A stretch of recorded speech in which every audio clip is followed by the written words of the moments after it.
तर आपल्याला rescue call आलेला आहे मित्रांनो. पाहूया आता साप भेटतो की नाही.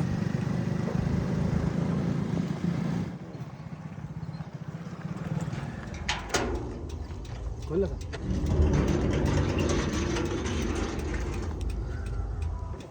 कुठे भाऊ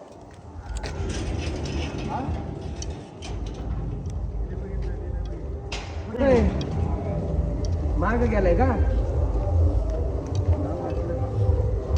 आहे ना पण नक्की सापच बघितला का? एवढं किती मोठं आहे. मोठं किती होतं? लय मोठं आहे. नक्की बघितला ना. कमाची किती आमची नाही ना. आणि एवढी वल्ली काय झाली आता? कुठे गेले बाबा मला माग ते बेर मला वाटलं आवडलं मग तेच करतोय.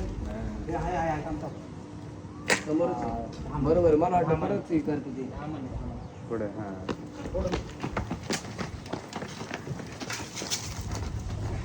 पकडली रे. मी बघितलं, मला माहितच नाही, मी घरात झोपलो होतो. हे काय करायला आली तिथं. काय कपडे बिपडे घ्यायला आले असं चालते ना.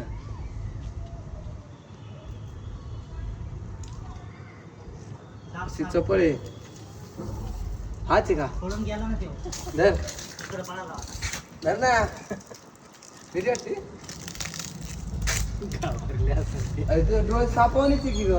अरे तिने काय कपडे बघा आली होती ती. हा ती आली पाहिजे, मामा साप आहे. मी बघू तर काय म्हणलं नाही, घाबरली. पिशवी घ्या. एक 10 मन जाती साप पकडलाय आपण मित्रांनो. दीदीने बघितलाय. छोट्या कुठं होता तू पाहिला का तिथे. तू पाहिला जाऊ कुठं होता. तिकडं होता का. इकडं कपडे घ्यायला आले. आज चप्पल बिप्पल घालून येत जा ना.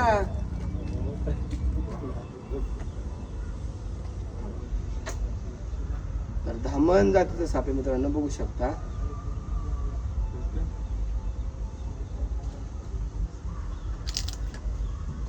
तर आता आपण जास्त वेळ नाही होता, पॅक करूया. जसं आलो तसं आम्हाला इथं समोरच मला त्या सीडी खाली दिसला. तो आधी ह्याच्या खाली गेला ह्या बॅनर खाली. तर हा थोडासा आकाशी कलरमध्ये म्हणजे ग्रे कलरमध्ये आहे. तोंडाखाली काळे वगैरे अशा दिसतात. तोंड छोटं आणि तोंडापेक्षाही मान छोटी असते आणि बॉडी थोडीशी इकडं पाठीमागे जाड आणि मोठी ती. आणि जर शेपटीकडे जर आले तुम्ही, जाळीदार ही शेपटी तुम्हाला दिसून येईल. जाळीदार दिसून येईल, त्याचबरोबर तुम्हाला ती त्याची जी शेपटी सापाची टोकदार दिसून येते. आता त्याला पॅक करू आपण.